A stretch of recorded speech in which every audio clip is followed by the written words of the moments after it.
हमको ऐसा लगता है कि हमारे हिसाब से चीज़ें नहीं हो रही हैं, तो वो हर चीज़ ख़राब है, वो हर चीज़ गलत है। लेकिन वो चीज़ गलत कैसे हो सकती है? वो मेरे हिसाब से गलत है, मेरे हिसाब से वो सही नहीं है, लेकिन वो अपने हिसाब से तो सही है। तो इसका मतलब ये हुआ कि वो गलत नहीं है, वो अलग है। हर सिचुएशन जिसे हम गलत समझते हैं, गलत बोल देते हैं, वो गलत नहीं होती, वो अलग होती है। इसको समझना कैसे है? देखो, मेरा नेचर, मेरा बिहेवियर ये मेरे हिसाब से ठीक है, लेकिन ज़रूरी नहीं है कि सामने वाले को पसंद आए, कि मेरा जो नेचर है, मेरा जो बिहेवियर है, मेरी जो आदतें हैं, वो दूसरे को समझ आए। तो अब वो इंसान अगर मुझे बोले कि मैं गलत हूँ, तो मैं गलत कहाँ हूँ? मैं तो उससे अलग हूँ। और यही चीज़ अगर मैं उसके लिए सोचूँ, तो वो गलत नहीं है, वो अलग है। तो कभी भी किसी इंसान को ना ऐसे आप प्री जज मत करो। आपने किसी को देखा कि इंसान कम बोलता है, ठीक है, कम बोलता है, तो कम बोलने की भी हर सिचुएशन में इंसान के अंदर एटीट्यूड नहीं हो सकता है वो, मतलब उसका नेचर हो कम बोलने का, और हो सकता है वो बोल ही ना पाता हो। आपने उसको देखा, एक बंदा आया जो कि बोल ही नहीं पाता था, अब वो आपके सामने नहीं बोला, तो फिर क्या हुआ? आपने उसको प्री जज कर लिया कि यार कितना एटीट्यूड है, इसने तो मुझसे बात ही नहीं की। अब पता चला बाद में आपको कि वो बंदा बोल ही नहीं पाता है, तो आपको अपने आप पे कितना गिल्ट फील होगा। ये चीज़ पता है मुझे कैसे पता है? एक मूवी आई थी गोविंदा की। हाँ, एक मूवी थी, मुझे नाम याद नहीं आ रहा है। उसमें वो लड़की से बोलता नहीं है, बात नहीं कर, वो बोलता है बट वो उसको एक्चुअली उसको इम्प्रेस करने के लिए वो गूंगा बन जाता है। तो फिर क्या होता है, वो लड़की उसको देखती है तो उसके दिल में उसके प्रति बहुत ज़्यादा नम्रता आ जाती है कि बेचारा बोल नहीं पाता है, और धीरे धीरे फ्रेंडशिप होती है और वो सब मतलब एक प्यार प्यार में बदल जाती है। तो पता है बाद में वो बंदा जब उससे रियल में प्यार करने लगता है, तो वो बहुत शर्मिंदा होता है कि मैंने इतनी अच्छी लड़की के साथ ऐसे उसके साथ गलत करके उसको इम्प्रेस किया है। लास्ट में वो अपनी जीभ ही काट देता है। वो बहुत मतलब हार्ट टचिंग मूवी है, आप उसको देख सकते हो। आई थिंक चलो इश्क की लड़ाई उसका नाम है, ऐसा मतलब कुछ गाना है उसमें, चलो इश्क की लड़ाई। तो मेरे कहने का मतलब है ना, कभी भी किसी इंसान को फर्स्ट मीटिंग में आप गलत नहीं समझ सकते, प्री जज नहीं कर सकते। जब आप किसी चीज़ को समझने की कोशिश करते हो ना, टाइम स्पेंड करते हो उसके साथ, तब आपको समझ में आता है कि इंसान कैसा है। तो लाइफ में बहुत सारी चीज़ें आएंगी, बहुत सारी चीज़ें जाएंगी, सारी सिचुएशन चलती रहेंगी। तो हमको जो है सब चीज़ें टैकल करनी है, हर चीज़ से बाहर निकलना है। तो अपने आप को इतना स्ट्रॉन्ग बनाना, इतना अपनी विल पावर मजबूत रखना कि कोई भी सिचुएशन आ जाए, कोई भी परिस्थिति आ जाए, आप उससे निकलने की ताकत रखते हो। और वो ताकत मुझे लगता है कि आपके अंदर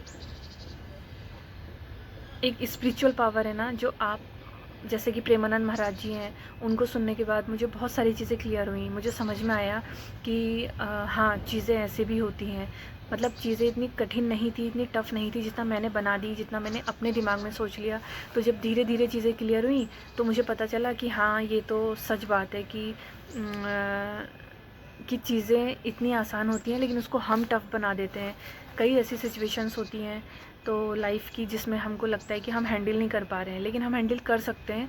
बट उसके लिए हमें अपने दिमाग को शांत करना पड़ेगा, अपने मन को शांत करना पड़ेगा, थोड़ा रुक के ब्रेक लेके एक अच्छी सी एक प्लानिंग करके तब हमें एक्शन लेना पड़ेगा। तो ये सारी चीज़ें हैं लाइफ में।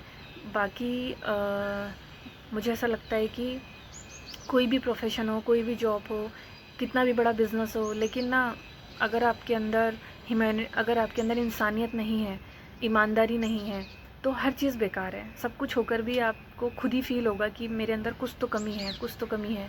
तो इसीलिए जब किसी युद्ध में जाते हैं, तो युद्ध में जाने के लिए पहले हम अपने आप को तैयार करते हैं, मतलब हम उसकी प्रैक्टिस करते हैं, अभ्यास करते हैं, और उसके बाद हम कुछ हथियारों की व्यवस्था करते हैं। हम कुछ चीज़ें अपने पास ऐसे वेपन्स रखते हैं जिससे कि हम उस युद्ध को लड़ सकें। ऐसे थोड़ी कि बस ऐसे ही चले गए, हाथ खाली नीचे लटकाया और चले गए और वहीं धराशायी हो गए। अब जैसे वीडियो बनाना ही कंटेंट क्रिएट करना है, ऐसे ही थोड़ी ना आपने कैमरा उठाया और आप बोलने लगे। पहले आपने तैयारी की होगी, आप किस चीज़ के ऊपर बात करोगे, क्या चीज़ बताओगे। तो ये सारी चीज़ें जब आपकी तैयार होंगी, रेडी होंगी, तब जाके तो आप वीडियो शूट करोगे। वो भले ही आपकी वीडियो क्वालिटी कैसी भी है, आप कैसा बोल रहे हो, वो चीज़ें स्टार्टिंग में मायने नहीं रखती, क्योंकि बच्चा जब होता है ना, तो उसे कुछ बोलना नहीं आता, उसको भी बोलने में 1 डेढ़ साल लगता है। तो आपको कैसा लगता है कि आज ही कैमरा उठाओगे और बिल्कुल बिल्कुल मस्त बोलने लगोगे? ऐसा नहीं होता। इसीलिए चीज़ों को वक्त देना सीखो, और जब आप चीज़ों को वक्त दोगे, टाइम दोगे, तो चीज़ें अपने आप एक लाइन पे आ जाती हैं, एक ट्रैक पे आ जाती हैं, और फिर आप उन लोगों की भीड़ से हटके एक ऊपर के लेवल पे जो लोग आ चुके हैं उनके लेवल पे आ जाते हो, और फिर आपके अंदर आती है एक ऐसी स्ट्रेंथ जो आपको सबसे अलग करती है। तो हमेशा अपने आप पे फोकस करो, अपने आप के साथ टाइम स्पेंड करो, अपनी शक्ति बढ़ाओ, अपनी ताकत बढ़ाओ, अपनी बुद्धिमत्ता बढ़ाओ। बाकी ज़रूरी नहीं है कि आपको पढ़ाई लिखाई के फील्ड में ही बहुत टॉपर होना है। अरे वो ऐसे ऐसे लोग मैंने देखे हैं जो मतलब कुछ उनकी एजुकेशन वगैरह नहीं है, लेकिन वो आज बहुत बड़े लेवल पे पहुंच गए हैं, सिर्फ चीज़ों को अपने आप को समय दे करके, खुद को स्ट्रॉन्ग बना करके, खुद के अंदर बदलाव ला करके। पढ़ाई की कोई उम्र नहीं होती, आप कभी भी पढ़ाई कर सकते हो, कभी भी सीख सकते हो, लेकिन अगर आपको लगता है कि आपकी किसी स्किल से आप आगे बढ़ सकते हो तो उस पर मेहनत करो, ठीक है। फिर मिलते हैं नेक्स्ट वीडियो में। और अगर आपको मेरी बात अच्छी लगी हो तो वीडियो को लाइक कर दीजिएगा, कमेंट करके बताइएगा, एंड शेयर करिएगा उन लोगों के साथ, उन दोस्तों के साथ जिनको इसकी ज़रूरत है। राधे राधे।